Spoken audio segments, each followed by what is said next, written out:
E agora a gente vai falar sobre política, bora com o tabuleiro eleitoral, com a atualização dos cenários nas principais cidades do país. E ele já vai entrando aqui, ó, com a trilha sonora. Era isso que faltava para você entrar. De uma competição para outra. Essa daí temos jogadores causando quais tipos de polêmica, hein? Porque a gente trouxe polêmica também com a Ludmilla. Ah, mas hoje tem polêmica doidada aqui, né, Carol? Então, bora? A gente vai começar falando sobre um reforço nos times dos principais prefeitos que aderiram ao bolsonarismo. Prefeitos de partidos de centro e que ganharam um carimbo bolsonarista. Quem são eles? Vamos colocar na tela a imagem desses prefeitos que, nas convenções partidárias realizadas nos últimos dias, ganharam um carimbo bolsonarista. Aí vocês veem na tela, o primeiro que aparece é o prefeito de São Paulo, Ricardo Nunes, que terá um vice do PL de Jair Bolsonaro, Coronel Melo Araújo da Rota, e que, portanto, adere ao bolsonarismo e acaba alinhado com o ex-presidente da República entrando na campanha eleitoral. O mesmo acontece com Sebastião Melo, que terá Bettina Worm como vice dele lá em Porto Alegre, também um prefeito do MDB, como Ricardo Nunes, que também aderiu ao bolsonarismo.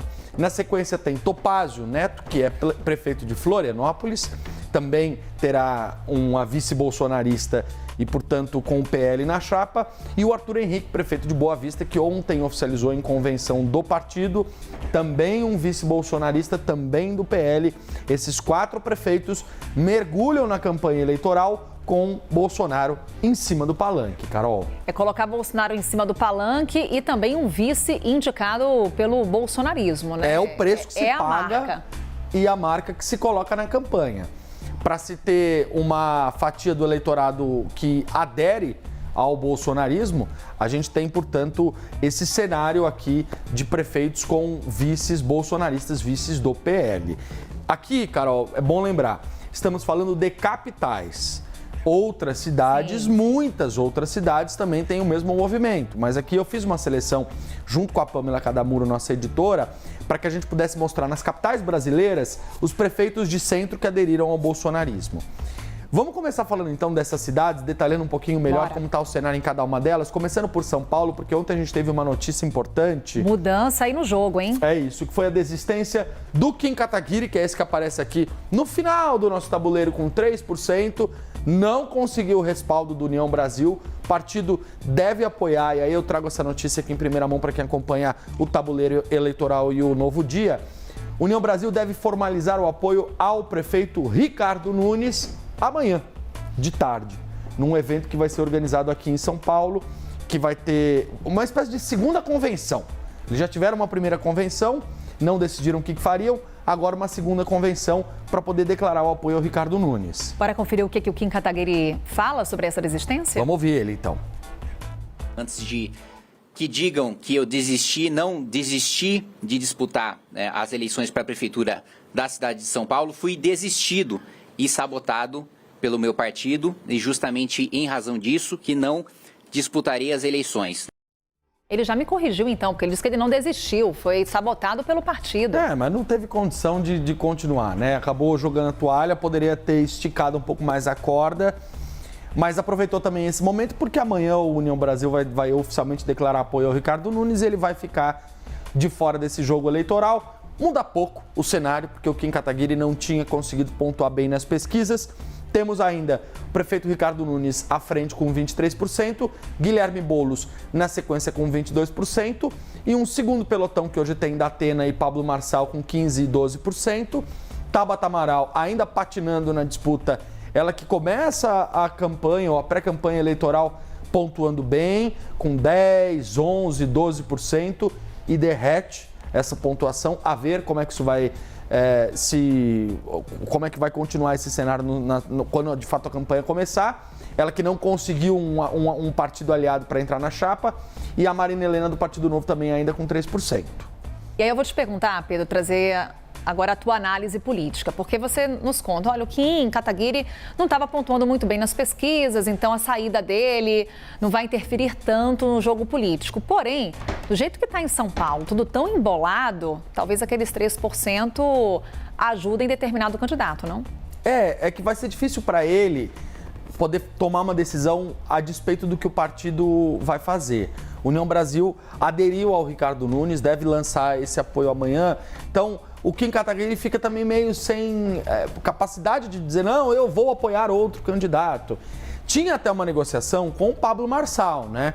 De uma coisa de seja meu vice, não seja você meu vice, não seja você meu vice, que não foi para frente. E agora, do ponto de vista prático, ele fica esvaziado nessa campanha eleitoral sem protagonismo. Nessa disputa de quem vai ser vice, quem vai ser o cabeça de chapa, a gente tem Tabata Datena, né? E aqui um destaque para como o Datena aparece aqui no nosso tabuleiro. Ele aparece com 15%, porque o índice CNN, ele reúne as várias pesquisas que são divulgadas para conseguir trazer um balanço com relação aos últimos levantamentos. Pesquisas recentes colocam o Datena numa posição já aqui no pelotão de frente. A Quest que saiu essa semana coloca o Datena com 19%, mesmo percentual do Boulos, e o Ricardo Nunes com 20%. Mas é importante lembrar que quando o índice CNN agrega as pesquisas, ele não simplesmente soma e divide. Ele leva em consideração também, por exemplo, o fato da pesquisa ser presencial ou ser uma pesquisa virtual. Cada uma tem um peso, a depender da amostragem, da metodologia.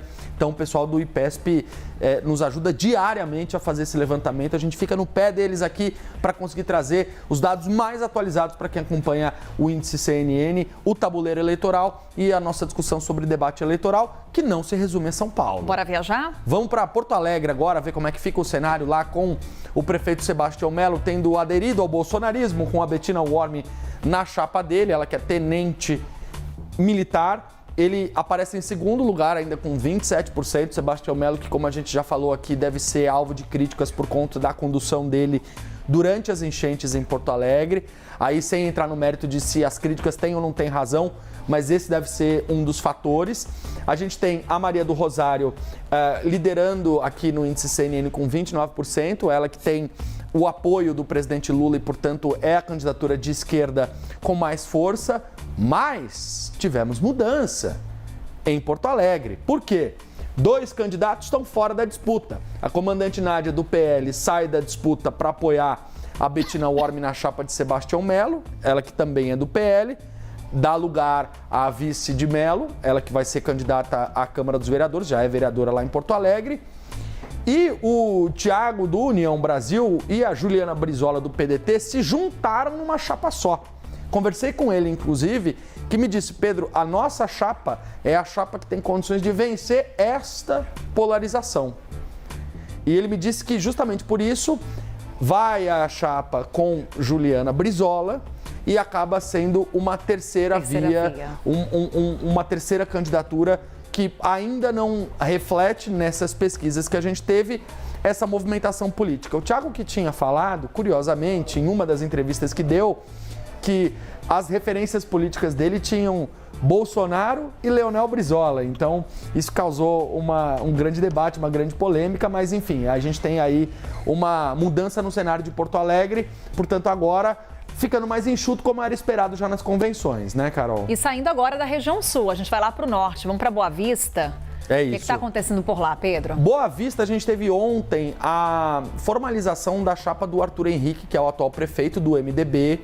Ele que teve o apoio da Tereza Surita, que é ex-prefeita de Boa Vista, e aderiu também ao bolsonarismo com um vice do PL. Quem são os candidatos na cidade que tem 413 mil habitantes, capital de Roraima, com 2 bilhões e 400 milhões de reais de orçamento previsto para este ano?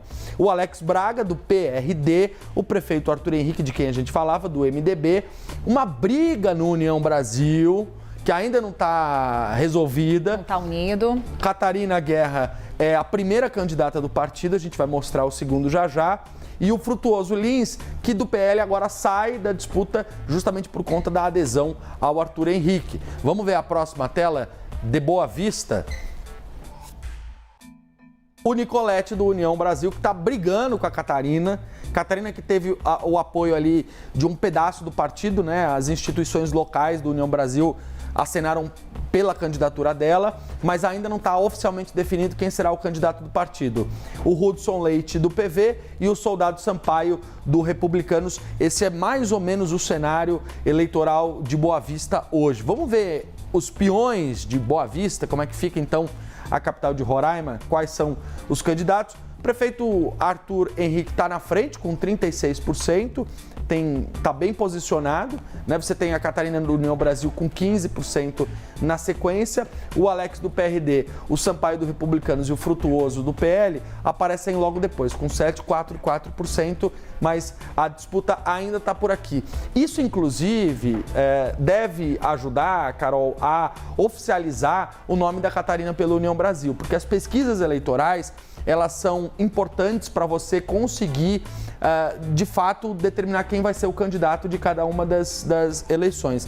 Justamente por isso, a gente pode até tirar o tabuleiro de Boa Vista. Queria terminar falando de Florianópolis, porque em Florianópolis a gente tem um movimento que pode ser inédito entre as capitais brasileiras.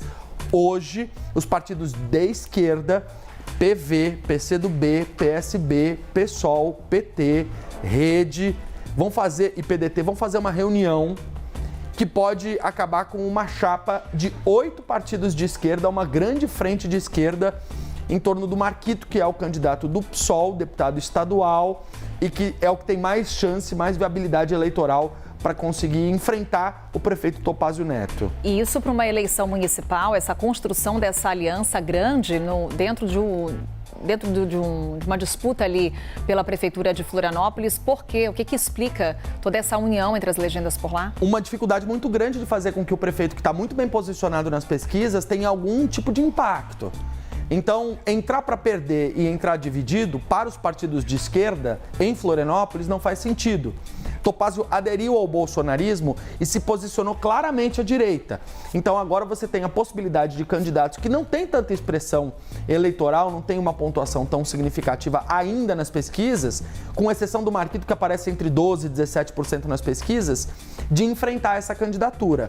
E aí você tem o Lela do PT, que também é um candidato ex-vereador, enfim, tem uma história até em outros partidos, foi para o PT agora como escolhido pelo partido, oficialmente pelo PT, para disputar a eleição, mas a gente pode ter hoje uma definição de uma grande frente de esquerda em Florianópolis que, no mínimo, vai bagunçar o cenário eleitoral na capital de Santa Catarina. Então vamos estar de olho com o Pedro Duran, trazendo o nosso tabuleiro eleitoral.